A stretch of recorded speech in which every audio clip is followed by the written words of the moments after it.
خداوند یسوع ناصری کے نام میں اسلام۔ ہاللویہ۔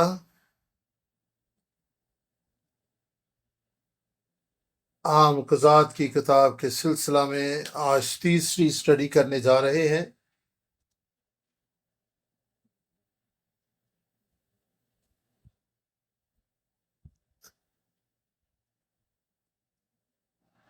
اور ہم یہاں پر بنی اسرائیل کے زوال کی تصویر بھی دیکھ سکتے ہیں کہ یشوع کے انتقال کے بعد وہ کس طریقے سے زوال کا شکار ہوئے۔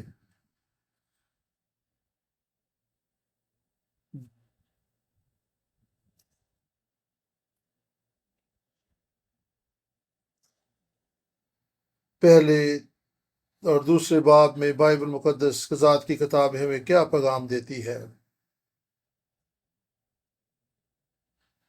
یشوع کی وفات کے بعد بنی اسرائیل کی صورتحال یہاں پر دکھائی دیتی ہے۔ وہ زوال کا شکار ہو چکے تھے۔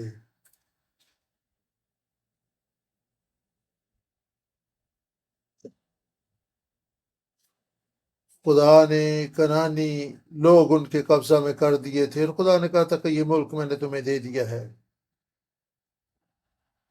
وہ کنعانیوں کو شکست دے رہے تھے، اور ایک مشت پہلے انہوں نے کنعانیوں کو شکست دی تھی۔ یشوع کے جیتے جی بنی اسرائیل نے کنعانیوں کو شکست دی تھی، لیکن اب یہاں پر کیا صورتحال ہے؟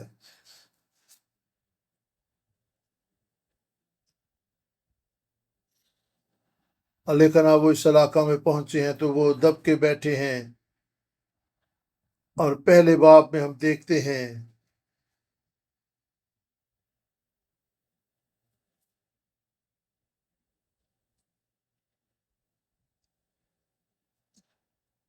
اور کچھ علاقے ایسے تھے جہاں پر ابھی انہوں نے قبضہ نہیں کیا تھا۔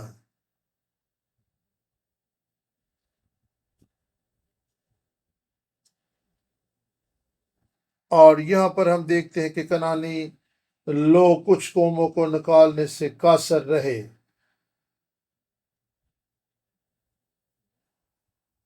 اور ابھی انہوں نے ان علاقوں کو فتح کرنا تھا اور ان قوموں کو نکال کر مکمل طور پر فاتح ہونا تھا اور اس ملک پر قابض ہونا تھا۔ ابھی تک کنعانی ہی اس سرزمین پر آباد تھے اور وہ قابض تھے۔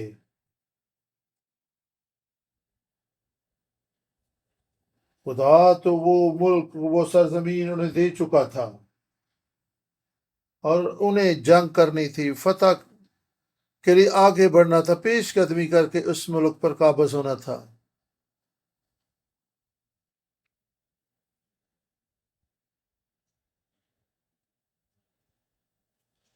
اسرائیلی ان کے درمیان ہی رہ رہے تھے، اور کنعانی بھی وہیں پر آباد تھے۔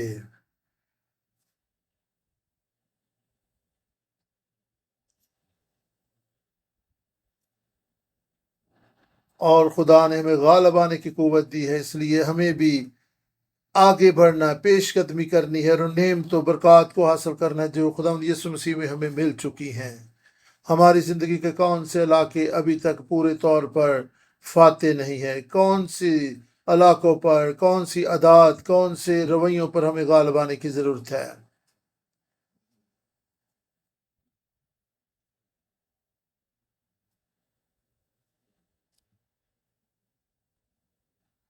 اور کئی دفعہ ہم کہتے ہیں جی بس ہم نے توبہ کر لیا، اتنا ہی کافی ہے۔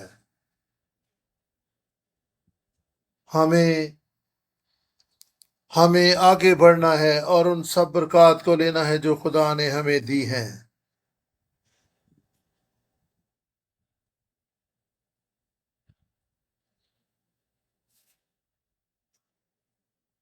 یسوع ہمارا خداوند ہے اور ہم اس کے پیامبر ہیں۔ ہمیں کون سی حکمت عملی اختیار کرنی ہے؟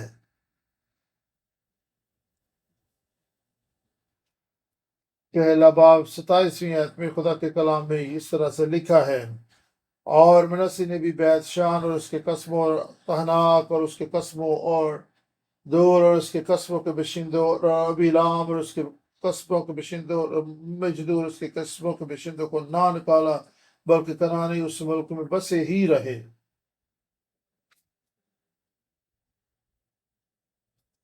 اور ہمیں یہ غلطی نہیں کرنی۔ جب ہم خداوند کو قبول کر چکے ہیں تو کچھ گناہوں، کچھ غلطیوں، کچھ برے رویوں کو رہنے دینا آپ کے لیے شکست کا باعث ہوگا۔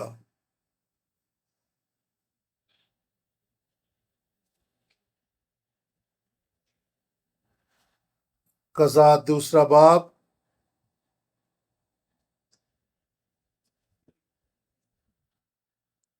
قضات کا دوسرا باب مختلف نقطہ نظر سے کئی چیزوں کو دہرا رہا ہے۔ دوسرے باب سے خدا کا فرشتہ جلجال سے بوکیم کو آیا اور کہنے لگا، میں تم کو مصر سے نکال کر اس ملک میں جس کی بابت میں نے تمہارے باپ دادا سے قسم کھائی تھی لے آیا۔ دوسرے باب کی 7ویں آیت میں، اور وہ لوگ خداوند کی پرستش یشوع کے جیتے جی اور ان بزرگوں کے جیتے جی کرتے رہے جو یشوع کے بعد زندہ رہے، اور جنہوں نے خداوند کے سب بڑے کام جو اس نے اسرائیل کے لیے کیے دیکھے تھے۔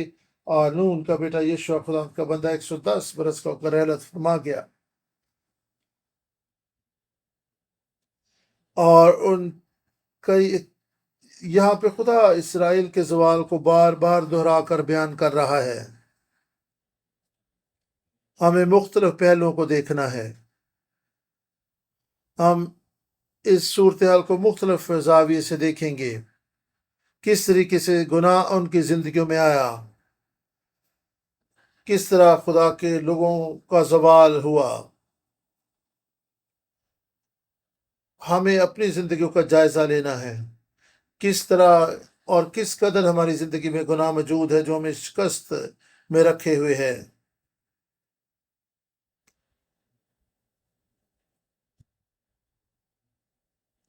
ہم اکاسیوں کے دور سے اپنے لیے زندگی کے سبق سیکھیں گے،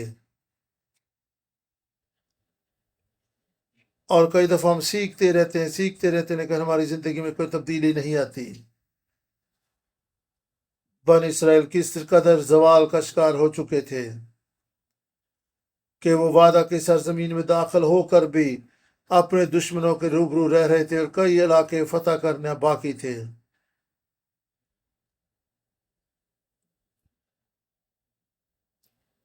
اور ہماری زندگی جو ہے اس دنیا میں مکمل فتح کی زندگی ہونی چاہیے، اور کنعانیوں کو نکال دیتے تو ان کی زندگی بھی گویا اس دنیا میں فردوس کی مانند ہونی تھی۔ اس طرح ہماری زندگی میں بھی کئی ایک ایسی علاقہ جات ہیں جن کو ہم فتح نہیں کر پاتے اور مکمل فتح کا تجربہ نہیں کر پاتے۔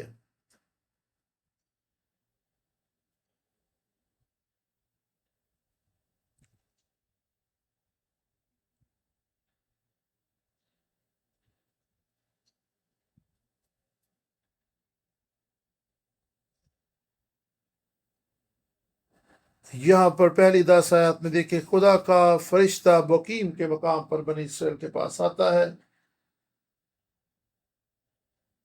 جلجال سے فرشتہ بوکیم کو آیا۔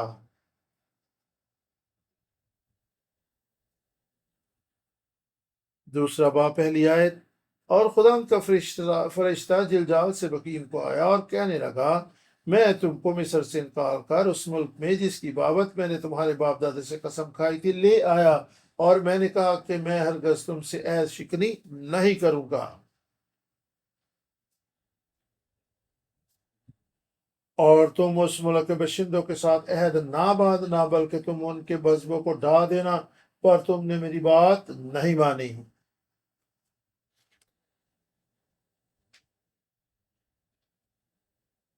تم نے کیوں ایسا کیا؟ اس لیے میں نے بھی کہا کہ میں ان کو تمہارے آگے سے دفع نہ کروں گا، بلکہ وہ تمہارے پہلوں کے کانٹے اور ان کے دیوتا تمہارے لیے پھندا ہوں گے۔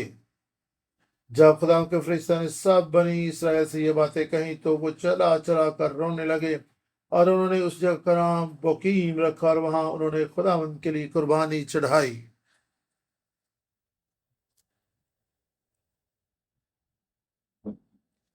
بوکیم کا معنی ہے رونا، آنسو بہانا۔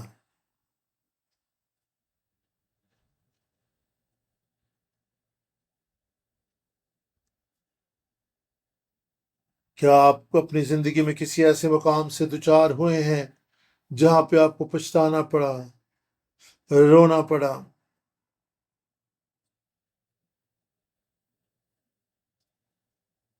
کیا آپ اپنی زندگی میں کبھی کسی صورتحال پر پچھتائے ہیں؟ کیا آپ اپنی زندگی میں ایسی صورتحال سے دوچار ہوئے جب آپ نے سوچا کہ میں نے کیوں ایسا کیا؟ اور عموماً ہم ماضی کے واقعات اور صورتحال پہ پچھتاتے ہیں،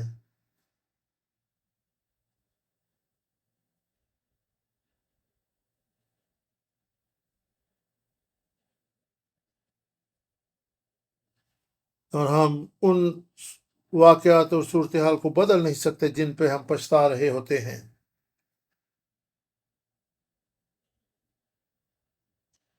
ہم سے غلطیاں ہوتی ہیں، ماضی میں جو غلطیاں ہم سے ہوتی ہیں آپ سوچتے کہ کاش میں ایسا نہ کرتا۔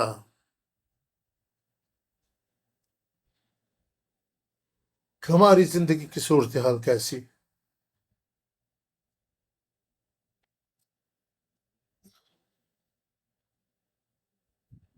آپ کو اپنی موجودہ صورتحال پر غور کرنے کی ضرورت ہے، نہ کہ ماضی کے پچھتاووں میں پڑے رہنے کی ضرورت ہے۔ موجودہ صورتحال پر پچھتانے سے آپ آگے آنے والے وقت کو بہتر بنا سکتے ہیں، ورنہ پچھتاووں میں آپ ایک دائرے میں گھومتے رہیں گے۔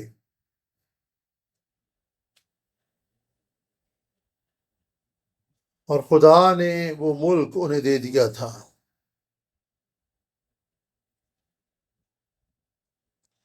اور خدا نے ان کی نافرمانی کے سبب سے کہا کہ میں ان کو تمہارے بیچ سے نہیں نکالوں گا،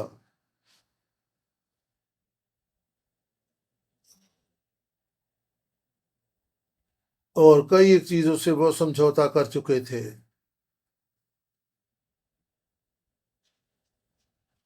جب انہوں نے سنا، فرشتوں کی باتوں کو سنا، تو وہ رونے لگے،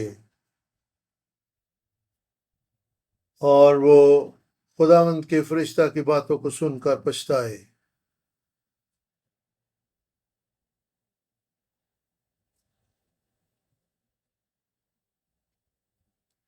ان کی زندگی میں ایک پچھتاوا آیا۔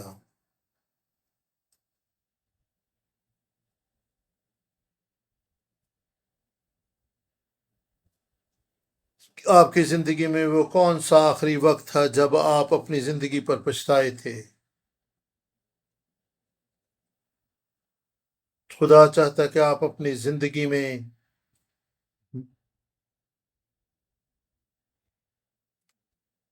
اور آپ کو اپنی موجودہ زندگی پر غور کرنے کی ضرورت ہے۔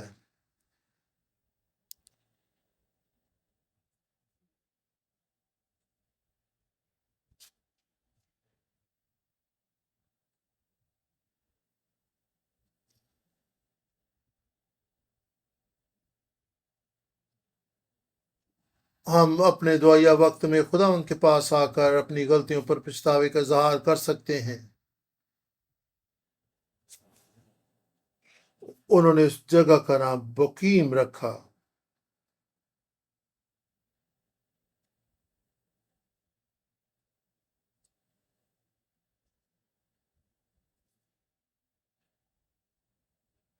لیکن اس کے بعد کیا ہوا؟ ان کے رونے دھونے کے بعد کیا ہے؟ 6 آیت کو پڑھیں۔ اور جس وقت یشوع نے جماعت کو رخصت کیا تھا، تب بنی اسرائیل میں سے ہر ایک اپنی میراث کو لوٹ گیا تھا تاکہ اس ملک پر قبضہ کرے۔ اور وہ لوگ خدا ان کی پرستش یشوع کے جیتے جی اور ان بزرگوں کے جیتے جی کرتے رہے جو یشوع کے بعد زندہ رہے، اور جنہوں نے خدا ان کے سب بڑے بڑے کام جو اس نے اسرائیل کے لیے کی دیکھے تھے۔ اور نون کا بیٹا یشوع خدا ان کا بندہ 110 برس کا ہو کر رحلت کر گیا،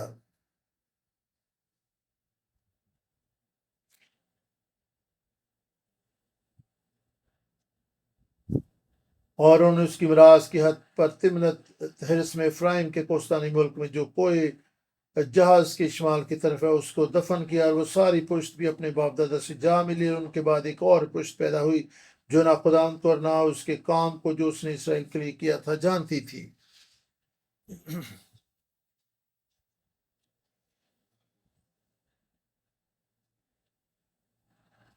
اور یشوع کی وفات کے بعد گناہ آلودہ زندگی کی طرف لوٹ گئے، اور وہ امت، وہ قوم جو یشوع کے جیتے جی زندہ تھی، بعد میں گناہ میں گر گئی اور بالآخر وہ بھی مر گئی، اور ایک ایسی قوم، ایسی نسل سامنے آئی جو خداوند کو اور اس کے کاموں کو نہیں جانتی تھی۔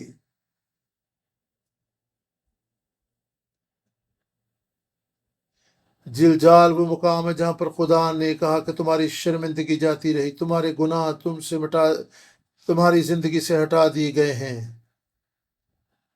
کیونکہ وہ دریا یردن کو عبور کر کے ملک کنعان میں داخل ہونے والے تھے۔ اور وہ فرشتہ جو یشوع کے پاس آیا تھا، اور خداوند کے فرشتہ نے کہا تھا کہ یہ عہد تیری زندگی میں پورا ہوگا اور تجھے یہ ملک دوں گا، وہی فرشتہ بقیم میں خدا کے لوگوں کے پاس آیا۔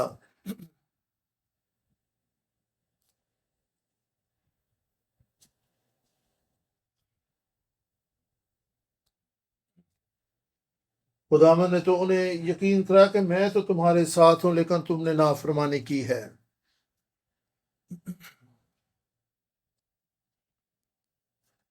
حقیقی توبہ کیا ہے؟ جو ہم نے کیا دوبارہ نہ کریں، لیکن وہ اور معبودوں کی پرستش اور عبادت کرنے لگے۔ عبرانی میں توبہ سے مراد تشوبہ ہے، اور اس کا مطلب ہے پورے طور پر بدل جانا، پیچھے کی طرف مڑنا، دوسرے رخ مڑ جانا، نیا رخ اختیار کرنا، یہ ہے حقیقی توبہ۔ عبرانی میں مینٹا نوئے ہے، اپنی سوچ اور خیالوں میں، اپنے رویوں میں تبدیلی پیدا کرنا، آپ کے طرز فکر میں تبدیلی آ جائے۔ انہوں نے کیا کیا تھا؟ حقیقی، کیا ان کی زندگی میں حقیقی توبہ تھی؟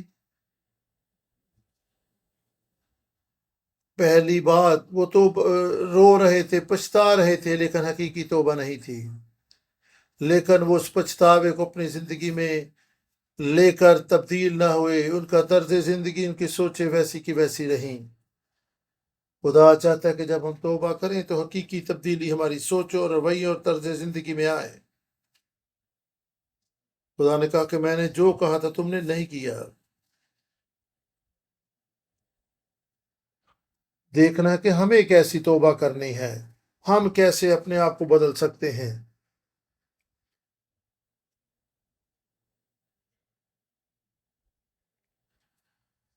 ہمیں حقیقی توبہ کرنی ہے، ہماری سوچوں، خیالوں، رویوں میں تبدیلی واقع ہو۔ وہ لوگ جو واقعی حقیقی توبہ کرتے ہیں فروتن ہو جاتے ہیں، تو عاجز ہو جاتے ہیں، وہ فروتن ہو کر اپنے طرز زندگی، اپنے طرز فکر کو بدل دیتے ہیں۔ اور بہت سے ایسے لوگ ہوتے ہیں جب کلام سنتے ہیں جذباتی طور پر روتے ہیں، لیکن ان کی زندگی میں یہ سب جذباتی چیزیں وقتی طور پر ہوتی ہیں۔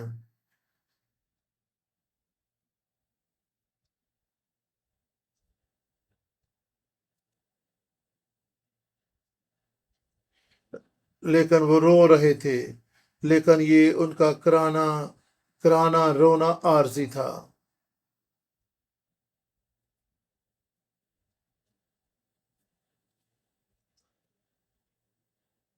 اور وہ اپنی شکست پر رو رہے تھے کہ انہیں کیسی شکست کا سامنا پڑے گا، اپنے طرز زندگی رویوں پر نہیں رو رہے تھے۔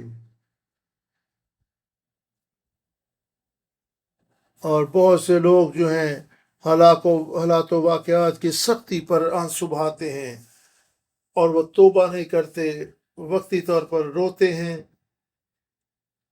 لیکن وہ اس وجہ سے روتے ہیں کہ وہ کیسی مصیبت میں سے گزریں گے، نہ کہ اپنے برے رویوں پر پچھتا کر خدا ان کی طرف رجوع لاتے ہیں۔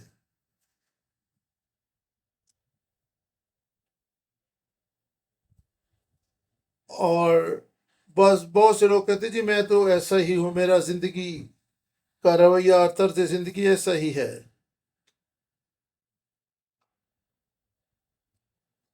ان کی زندگیوں میں توبہ نام کی کوئی چیز نہیں ہوتی، اور یہی صورتحال بنی اسرائیل کی بقیم کے مقام پر ہے. اور بہت سے لوگ کہتے ہیں جی میں نے تو وہی کی ہے جو درست تھا، اور آپ کی نظر میں جو صحیح ہے وہ خدا کی نظر میں غلط ہو سکتا ہے. کیا ہم توبہ کر رہے ہیں؟ آپ نے آخری دفعہ کب حقیقی طور پر توبہ کی تھی؟ کیا جو کچھ ہم اپنی نظر میں کر رہے ہیں ہم اسے درست قرار دیتے ہیں؟ کیا آپ اپنی انہی روشوں خیالوں پر آگے بڑھنا چاہتے ہیں؟ خدا چاہ رہا ہے کہ میں واپس مڑوں، نیا رخ اختیار کروں، اپنے ماضی پر پچھتاؤں اور اپنے حال پر غور کروں تاکہ میرا مستقبل اچھا ہو جائے.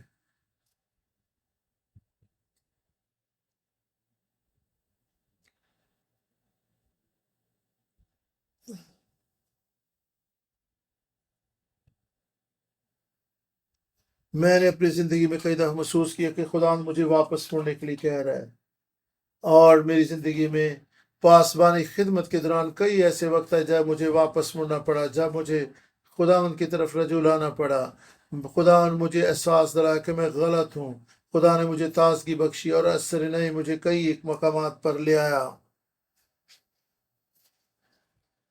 کیا آپ اپنے رویوں کو درست قرار دیتے ہیں؟ آپ کا ایمان، آپ کا طرز فکر کیسا ہے؟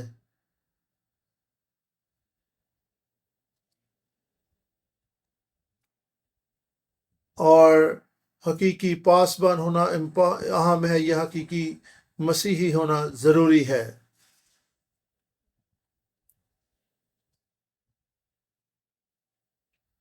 ہمیں خداوند کی طرف رجوع لانا ہے، خداوند کی طرف اس کے چہرے کے طالب ہوں، اپنے رویوں پر پچھتائیں. خدا حقیقی توبہ کرنے والوں کا متلاشی ہے جو واقعی اس کی طرف رجوع لائیں.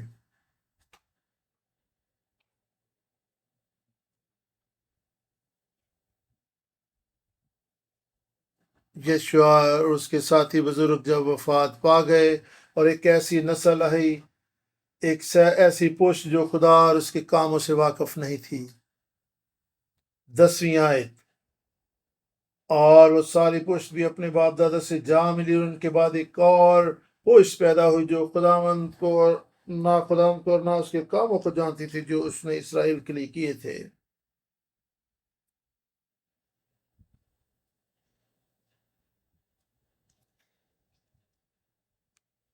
یہ وہ قوم تھی، ایک اور پشت ہے. اور یہاں پر ایک اور پشت سے مراد ہے کہ نئی رویوں، نئی طرز زندگی، نئی سوچ اور نئی زندگی رکھنے والی، نئی تہذیب رکھنے والی قوم تھی، پشت تھی جو یشوع اور اس کے خدا اور بنی اسرائیل اور اس کے عجیب کاموں کو نہیں جانتی تھی جو اس نے بنی اسرائیل کے لیے کیے تھے.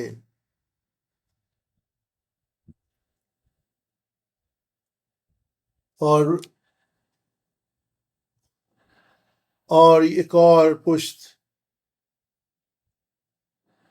جس نے اپنے باپ دادا کے راہوں کو قائم نہ رکھا اور خدا سے گمراہ ہو کر بت پرستی، جادوگری اور طرح طرح کی ناپاکیوں اور مکروہات میں مبتلا ہو چکے تھے.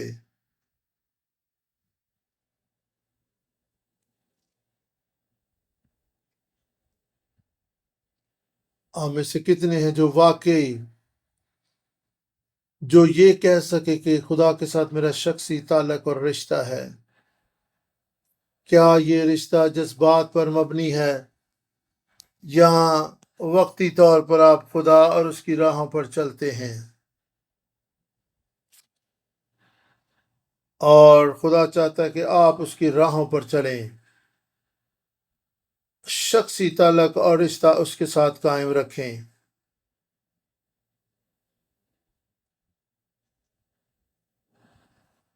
خدا چاہتا ہے کہ آپ کمر بند کی طرح اس سے لپٹے رہیں، ایک گہری قربت اور محبت کا رشتہ اس کے ساتھ قائم کریں۔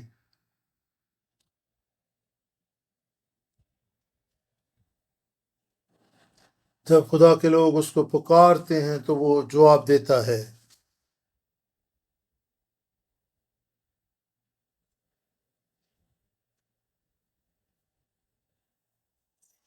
اور پھر ہمارے ملکوں میں یہ رواج پایا جاتا ہے کہ ہم ایک دوسرے کے گھروں میں جاتے ہیں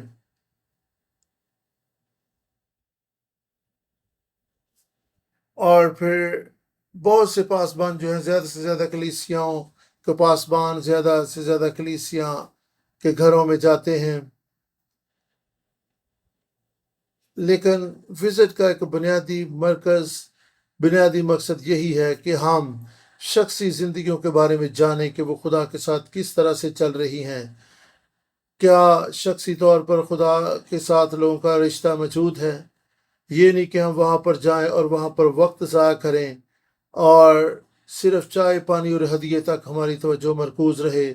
جب آپ وزٹ کرتے ہیں تو غور کریں کہ خدا کے لوگ کہاں تک اس کے ساتھ گٹھے ہوئے ہیں، کس قدر اس کے ساتھ جڑے ہوئے ہیں۔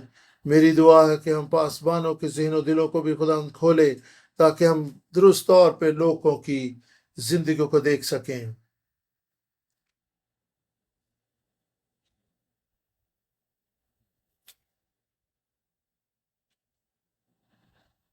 اور بہت ضروری ہے کہ ہم لوگوں کو کلام میں مضبوط کرتے چلے جائیں، لوگوں کی زندگیوں میں خدا کے کلام کے بیج کو بوتے چلے جائیں اور خدا کے لوگ اس کی محبت اور کلام میں مضبوط ہوتے چلے جائیں اور اس میں گٹھے رہیں۔ اور دیکھنا ہے کہ کلیسیا کا ہر ایک رکن جو ہے وہ خاص سنڈے اسکول کا ممبر ہو یا بالغ لوگ ہوں، سبھی کلیسیا سے اور خدا کے ساتھ وفادار ہو جائیں اور خدا ان کے ساتھ شخصی رشتے میں جڑ جائیں۔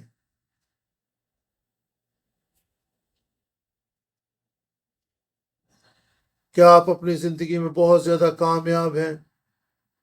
کیا آپ کی زندگی میں اچھے وسائل اور اچھا کام کاج ہے؟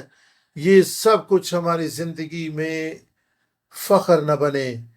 ہاں، خداوند کو ہی اپنی فتح اور برکت جانے اور روپیہ پیسہ ہماری زندگی میں فخر نہ ہو، بلکہ خداوند ہی ہمارا فخر ہو اور خداوند ہی ہماری دولت ہو۔ ہمیں خداوند پر بھروسہ کرنا ہے، خداوند پر توکل کرنا ہے اور خداوند کے کلام کی میراث کو اپنی زندگیوں میں لینا اور آگے منتقل کرنا ہے۔ لیکن ایسا نہیں ہوتا۔ یہ تب بھی ہو سکتا ہے جب ہم مسیح یسوع کی ذات اقدس کو پہچانیں گے، مسیح یسوع پر ایمان رکھیں گے اور اسے اپنا فخر جانیں گے۔ یسوع ہی ہماری زندگی کا مرکز و محور ہو۔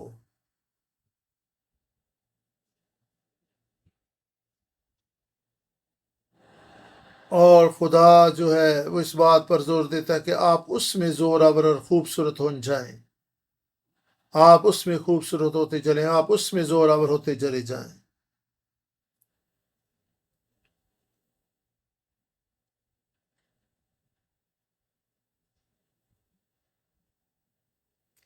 آپ کی زندگی میں کون سے مسائل اور مشکلات ہیں؟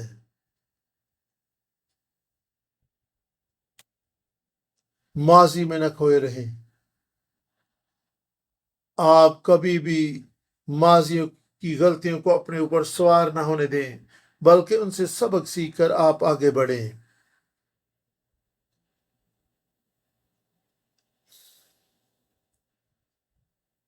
آپ اپنے کلیسیا سے پوچھیں کہ آپ کیسی مشکلات کا شکار ہیں، کون سی باتیں، کون سی چیزیں آپ کو خدا کے ساتھ شخصی طور پر تعلق رکھنے اور مضبوط کرنے میں رکاوٹ کا باعث ہیں۔ آپ وزٹ کے دوران لوگوں کا انٹرویو لیا کریں، ان سے پوچھا کریں۔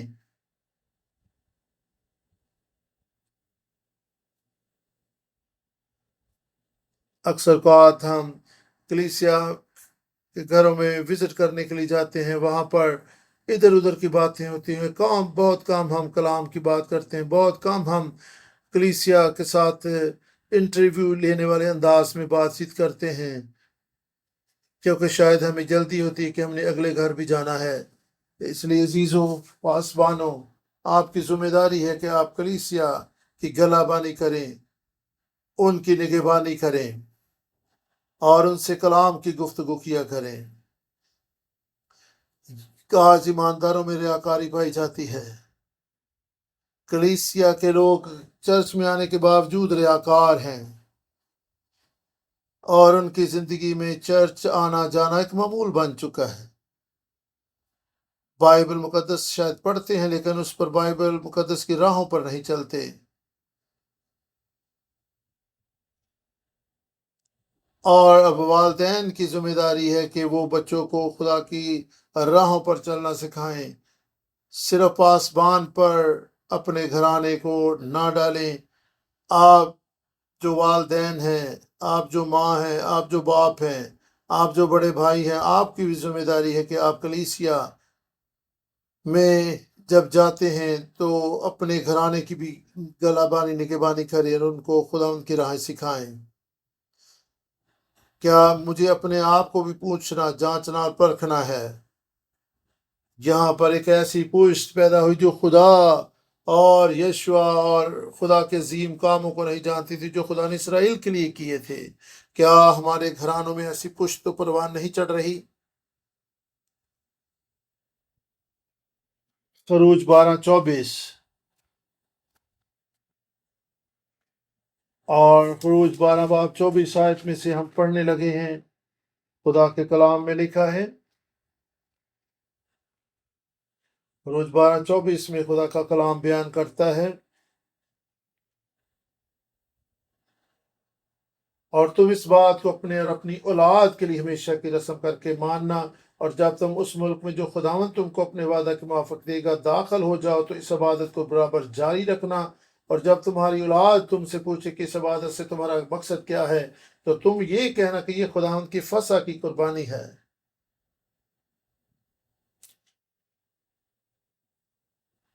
اور پھر خدا نے کہا کہ آج میں نے مصر کی جو شرمندگی ہے تم سے دور کر دی ہے،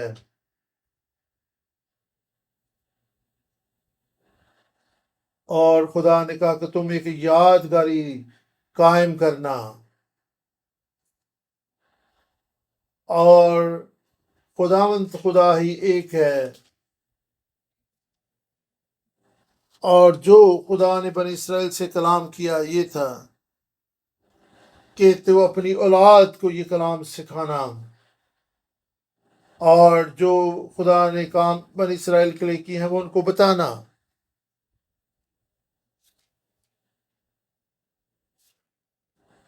خدا کہہ رہا تھا مسلسل کہ اپنی اولاد کو سکھانا، ان کو تعلیم دینا،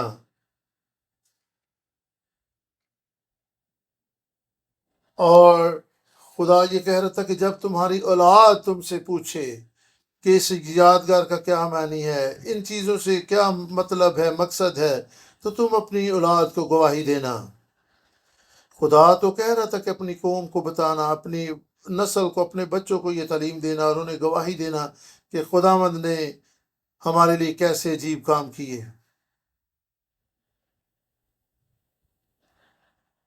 اور دیکھنا یہ ہے کہ حقیقی مسیحی زندگی کیا ہے۔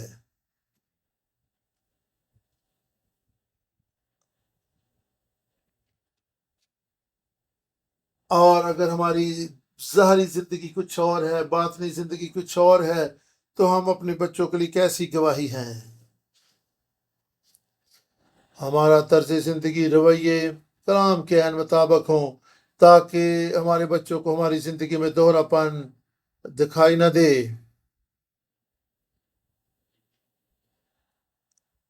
آنے والی نسلوں میں یہ ایمان، یہ تعلیم، یہ طرز زندگی منتقل ہوتا چلا جائے۔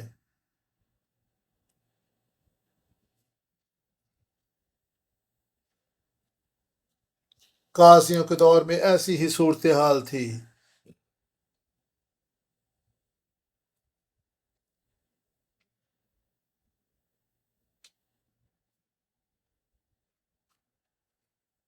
پہلا سیموئیل تیسرا باب اور اس کی پہلی آیت کو ہم پڑھیں گے. پہلا سیموئیل تیسرے باب کی پہلی 3 آیات.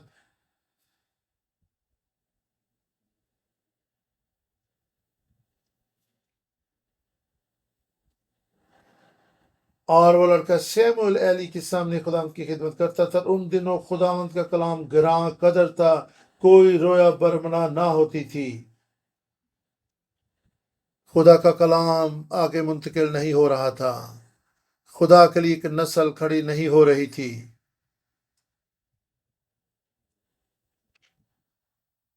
ہمیں خداوند یسوع مسیح میں ایسی زندگی بسر کرنی کہ یہ ایمان اور فتح کا جھنڈا ہم آگے آنے والی نسلوں میں منتقل کرتے چلے جائیں.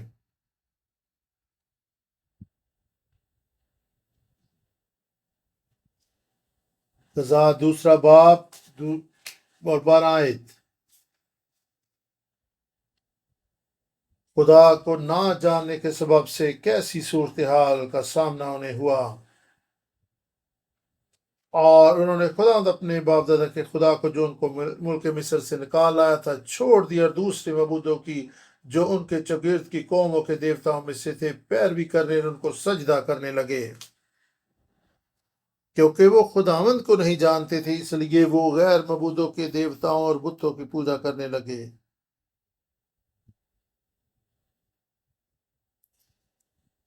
وہ خدا جو انہیں ملک مصر سے نکال لایا، کیوں اس بات پر زور دیا گیا ہے؟ کیونکہ وہ اور معبودوں کی غیر معبودوں کی پرستش اور عبادت کرنے لگے اور اپنے خدا کو چھوڑ دیا.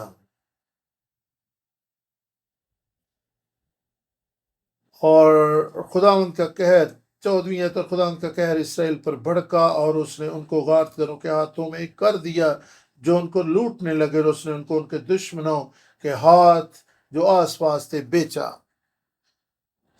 کیسی صورتحال ہے! کیونکہ کلام آ کے منتقل نہیں کیا گیا تھا، تربیت نہیں کی گئی تھی. اور بہت سے لوگ جو بظاہر بڑے اچھے مسیحی دکھائی دیتے ہیں لیکن ان کے باطن کئی ایک دوسری چیزوں کی طرف رجوع ہو چکے ہوتے ہیں.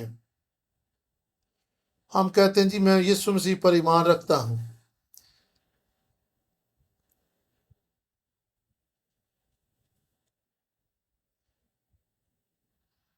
بہت سے لوگ کہتے ہیں جی ٹھیک ہے میں یسوع مسیح پر ایمان رکھتا ہوں، بس اتنا ہی کافی ہے.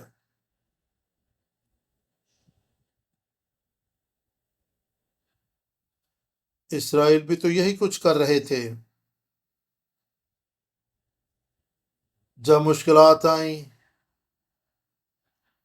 مسائل آئے، انہوں نے خداوند کو پکارنا شروع کیا، لیکن جب حالات درست ہو گئے تو وہ بت پرستی کی طرف رجوع ہو گئے، بتوں کی پوجا کرنے لگے. لیکن پھر جب مشکل مصیبت آتی پھر وہ خداوند کو یاد کرتے تھے، وہ خداوند کی طرف رجوع لاتے. ان کی توبہ عارضی ہوتی تھی، ان کا پچھتاوا، ان کا رونا دھونا سب عارضی ہوتا تھا، کیونکہ وہ خداوند کی طرف رجوع لانے کے لیے اپنی مصیبتوں پر کڑتے اور چلاتے تھے. پھر وہ اپنی راہ پر آگے بڑھ جاتے اور استارات اور دیگر دیوتاؤں کی پوجا کرنے لگے.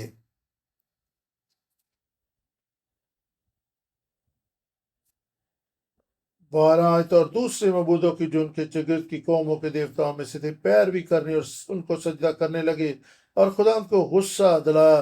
وہ خداوند کو چھوڑ کر بال اور استارات کی پرستش کرنے لگے. یہ بال اور استارات کون تھے؟ یہ طوفان اور بارش کا دیوتا تھا، اور وہ سمجھتے تھے یہ خوشحالی اور زرخیزی کا بادشاہ ہے.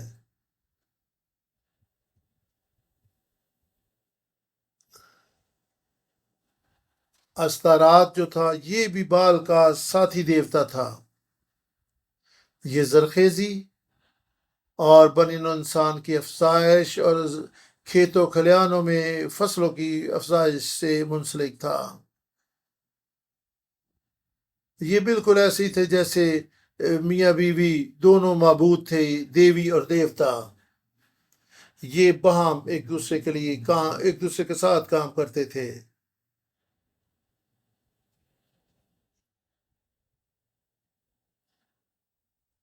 اور اور مصیبت کے وقت تو وہ خداوند کی طرف، اور جب مصیبت ٹل جاتی تو وہ بال اور استارات جیسے معبودوں کی عبادت کرنے لگتے۔ ہاں، انہیں اپنی خوشحالی، سلامتی اور برکت لیے خداوند کی شکر گزاری کرنی چاہیے تھی، لیکن وہ غیر معبودوں کے سامنے جھکتے۔ استثنا 11 باب 8 آیت 12۔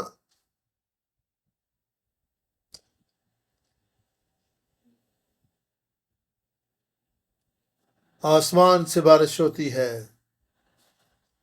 اور خوشحالی اور بارش، یہ سب کچھ خداوند کی طرف سے ہے۔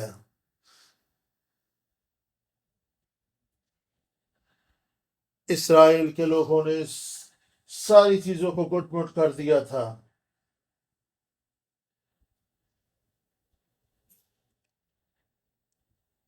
خدا تو چاہتا تھا کہ وہ غیر قوموں کی مانند نہ بنے، ان کے ساتھ خلط ملط نہ ہوں۔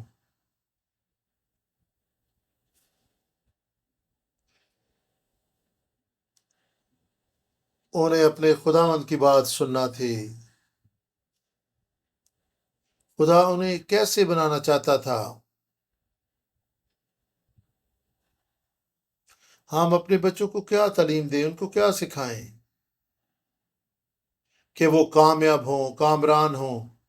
ہمیں بائبل مقدس کی تعلیم دینی ہے، اور وہ خداوند کے لیے زندہ رہیں، اور وہ خداوند کے تابع ہو جائیں اور خداوند کی راہوں پر چلیں۔ یہ ان کی کامیابی کا راز ہے۔ خدا کے کلام کا مطالعہ کرنا سیکھیں، اس کی راہوں کو جانیں۔ ہاللیلویہ۔ انہیں سکھانا ہے کہ وہ اپنی طاقت، قابلیت پر نہیں، خداوند پر بھروسہ کریں۔ ان کے ذہنوں میں ڈال دیں کہ خداوند ان کی زندگی کو بادشاہ ہے، اور وہ اسی کو اپنا قائد مانے۔ جب حالات بہتر ہو جاتے تو بنی اسرائیل غیر معبودوں کی طرف جاتے، حالانکہ انہیں خداوند کو عزت اور جلال دینا چاہیے تھا، لیکن وہ بال اور استارات کی اور اپنے معبودوں کی عبادت کرتے، نہ کہ حقیقی اور زندہ خدا کی جو انہیں ملک کے مصر سے نکال لایا تھا۔ انہیں کامیاب ہونے کے لیے اور کامیاب، فتح مند، فتح میں جاری رہنے والی زندگی کا تجربہ کرنے کے لیے ضروری تھا کہ خداوند کی راہوں پر چلتے۔ اگر آپ خداوند کے پلوٹے بننا چاہتے ہیں تو جاں افشانی کرنا ہوگی۔ یعقوب نے جاں افشانی کی، یوسف کی طرح ثابت قدم اور قائم رہیں۔ اگر آپ دنیاوی طور پر محنت کرتے ہیں، مطالعہ کرتے ہیں، تو پھر ہی آپ ایک اچھا مقام حاصل کر پاتے ہیں۔ روحانی طور پر بھی آپ کو جاں فشانی کرنی ہے، خدا کے کلام کو پڑھنا ہے، سیکھنا ہے، اس کی راہوں پر چلنا ہے، اور یہی کچھ اپنے بچوں کو سکھانا ہے۔ بنی اسرائیل کی راہ و روش خدا ان کو پسند نہ آئی، اور اس نے ان کو ان کے دشمنوں کے ہاتھوں میں دے دیا۔ اور ہم بھی کئی دفعہ ایسے ہی کرتے ہیں، ہم اپنی نافرمانیوں کے سبب سے شکست کھاتے ہیں۔ خدا ہمیں فتح دینا چاہتا ہے۔ ہمیں اپنے بچوں کو تعلیم دینی ہے اور انہیں سکھانا ہے۔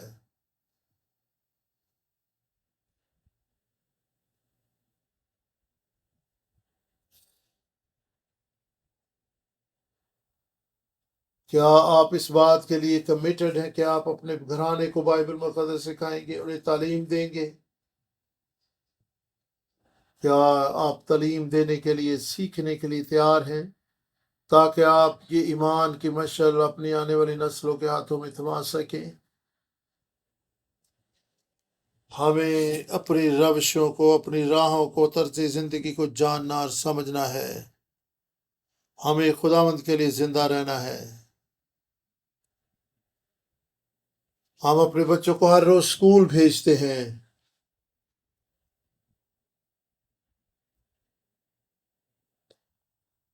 اور کلیسیا میں بچوں کو بھیجنے کے لیے ہماری دلچسپی بہت کم ہوتی ہے۔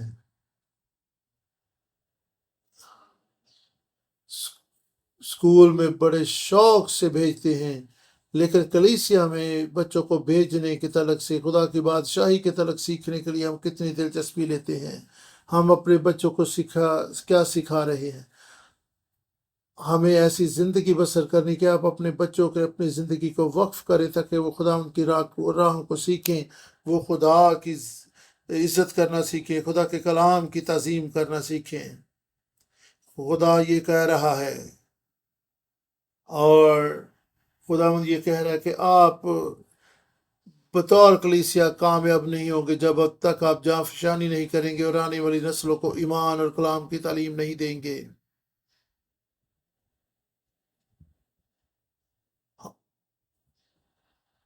آپ خداوند پر ایمان رکھتے ہیں لیکن پھر بھی آپ شکست خوردہ ہیں، تو اپنی راہوں کو چیک کریں۔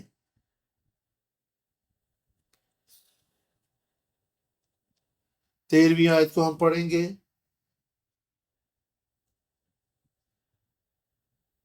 اور خداوند کا قہر اسرائیل پر 13ویں آیت سے ہم پڑھیں گے۔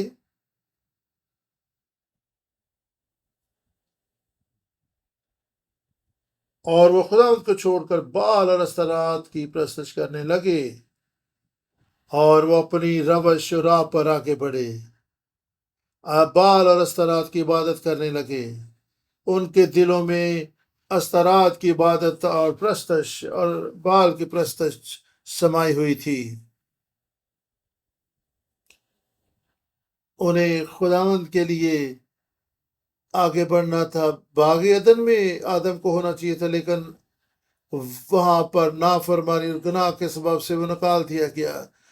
کاہن کو کیا کرنا ہے؟ اسے ہیکل میں خدا کی خدمت کرنی ہے، اور وہ خدا کا کاہن تھا، لیکن اپنی نافرمانی اور ناپاکی کے سبب سے نکال دیا گیا۔ ہم سیکھتے ہیں کہ کس طریقے سے ہم نے یہ خدمت کرنی ہے، لیکن پھر بھی ہم اس خدمت کو آگے نہیں بڑھا پاتے۔ کیا ہم مسیحی لوگ ہیں؟ تو پھر ہمارا طرز زندگی رویہ کیسا ہے؟ ابراہیم کی زندگی سے ہم سیکھتے ہیں، اور ابراہیم کی زندگی سے ہم نے سیکھا تھا کہ وہ اپنی زندگی میں مختلف چیزوں سے الگ ہوا۔ اس نے اپنے باپ کے گھرانے، اپنے ملک کو، اپنے باپ کو، ناطے داروں کو، رشتے داروں کو چھوڑا، تاکہ وہ صرف اور صرف خدا کی عبادت اور پرستش کرے۔ اسے اسماعیل سے جدا ہونا پڑا، اسے اسحاق سے الگ ہونا پڑا۔ خدا نہیں چاہتا تھا کہ اس کے دل میں کسی اور کی محبت اس قدر ہو کہ وہ خدا کو نظر انداز کر دے۔ خدا اسے صرف اپنے لیے چن رہا تھا۔ اپنی زندگیوں پر غور کریں۔ آج کی اس کلام سے کیا سیکھنے کو ملتا ہے؟ اپنے بچوں میں ایمان منتقل کریں، خداوند کو اپنا بادشاہ اور خداوند جانے۔ متی 16 باب 22 آیت کو ہم دیکھیں گے۔ متی 16 باب 22 آیت میں حاصل کلام ہمارے سامنے ہے۔ متی 16 باب 22 آیت۔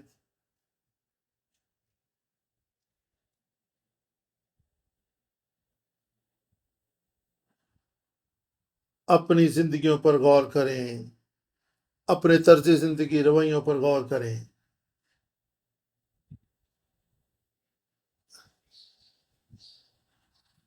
قاضیوں کے دور کی طرح بنی اسرائیل کو آپ اپنے لیے ایک سبق دیکھیں، جو کہتے تھے ہم تو خدا کی عبادت اور پرستش کرتے تھے، لیکن ان کے دل استرات اور بال کی طرف تھے۔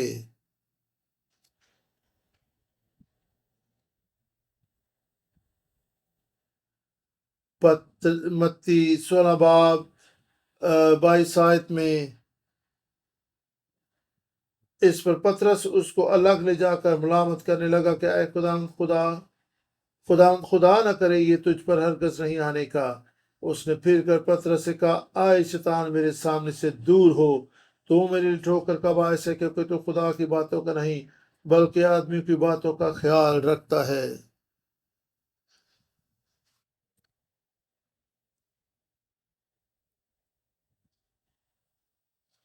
یہاں پر غور کریں، یسوع نے یہ پطرس کو شیطان کہا، اور اس کی وجہ یہ تھی کہ اس کا ذہن اور دل خدا کی باتوں پر نہیں بلکہ آدمیوں کی باتوں پر لگا تھا، اس لیے یسو نے پطرس کو شیطان کہہ کر پکارا۔ آپ کا دل، خیال، سوچیں کہاں لگی ہوئی ہیں؟ کیا آپ کا خیال اور دھیان مالک اور اس کی باتوں پر لگا ہوا ہے؟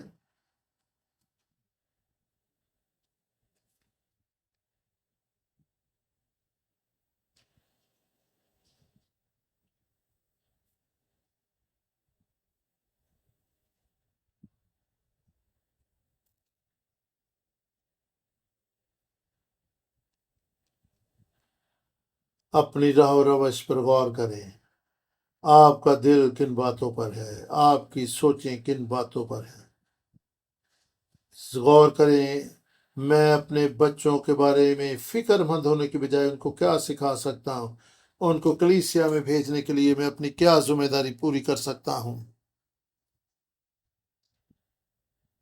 ہر شخص جو ہے اپنے بچوں کی کلیسیا زندگی کو نظر انداز کر کے بہت برا کر رہا ہے۔ کلیسیا میں بھیجنے کے لیے جاں افشانی کریں، اپنے بچوں کے تعلق سے اپنی ذمہ داری کو نبھائیں۔ ہم سب ذمہ دار ہیں، ہم جو صاحب اولاد ہیں، ہمیں اپنے بچوں پر توجہ دینے کی ضرورت ہے تاکہ ایک ایسی نسل نہ پیدا ہو جائے جو خدا اور اس کے کاموں سے نہ واقف ہو، جو بال اور استرات کی طرف رجوع لانے والے ہو۔ یہ اس مطالعے سے جو کچھ ہم نے سیکھا ہے وہ یہی ہے کہ خود بھی خدا اور اس کے کاموں کو جانیں، اس کی راہوں پر چلیں اور اپنی پسند اور ناپسند پر نہ چلیں، اپنی راہوں کو خدا کے کلام کے مطابق جانچیں اور پرکھیں۔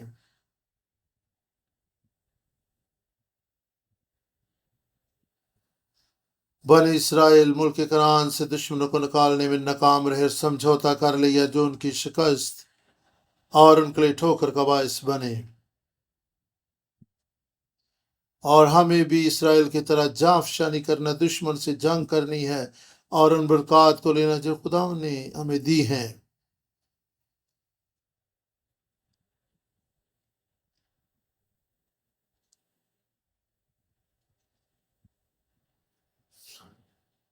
اور جس طرح پطرس کو یسوع نے ڈانٹا، خداوند آج بھی ہمیں ڈانٹ رہا ہے کہ ہماری سوچیں، خیالات، دل کہاں پر لگا ہے؟ کیا ہم خدا کی باتوں کا خیال رکھتے ہیں یا پھر انسانی جسمانی باتوں کے چکر میں رہتے ہیں؟ اپنی کلیسیا کے لیے، اپنے گھرانوں کے لیے دعا کریں، اپنے بچوں کے لیے دعا کریں، کلام پر غور و فکر کریں۔ کیا وہ حقیقی مسیح ہیں؟ کیا وہ خدا ان کی راہوں پر چل رہے ہیں؟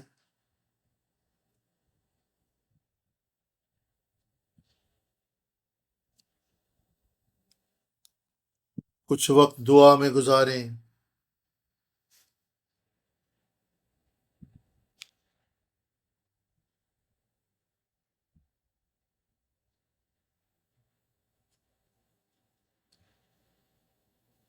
خداوند آسمانی باپ، ہمارے گھرانوں پر رحم کر، ہماری کلیسیاؤں کو بیدار اور ہوشیار ہونے کا فضل دے۔ ہم تیری راہوں پر چلیں، جاں فشانی کرنے والے بنیں۔ ہمیں فضل دے کہ ہم اپنے بچوں پر توجہ دے سکیں تاکہ ایسی نسل پیدا نہ ہو جو خدا اور اس کے کاموں سے اور اس کے نام سے نہ واقف ہو۔ آئیں کچھ لمحے دعا میں جھکے رہیں۔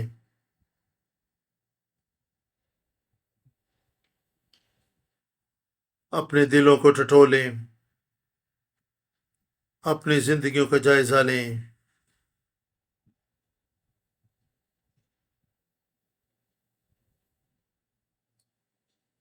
آسمانی باپ، ہمیں تیری ضرورت ہے۔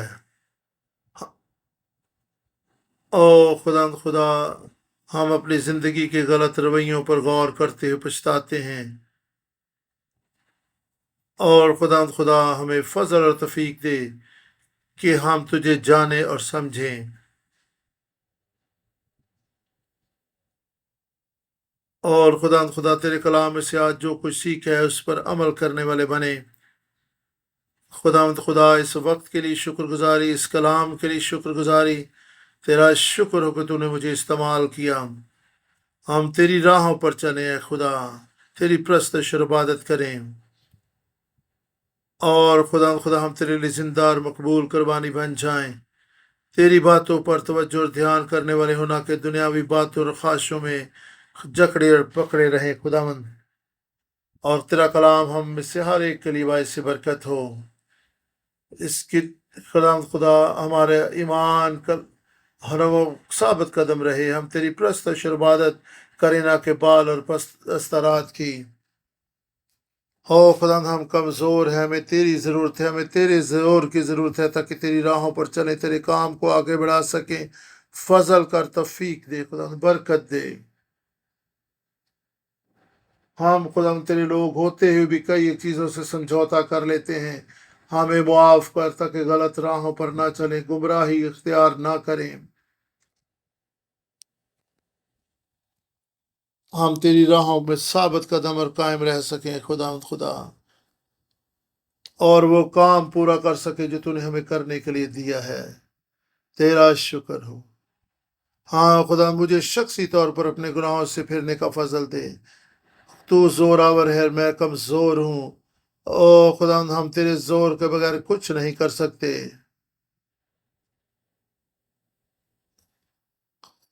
خدا ہم فضل دے کہ ہم تجھ پر توکل اور بھروسہ کرنے والے بنیں، تیری راہوں پر چلیں، اور اپنی زندگی میں کئی طرح سے اپنے مفاد پر ہم سمجھوتا جو کر لیتے ہیں ایسا نہ کریں. شکر گزاری کے ساتھ اپنے ہدیہ جات بھی ہم تیری حضوری میں لاتے ہیں. ہمارے ہدیوں کو قبول کر، اور یہ مقبول قربانی کی طرح تیری حضوری میں خدا پسندیدہ ٹھہریں. یسوع کے نام میں آمین.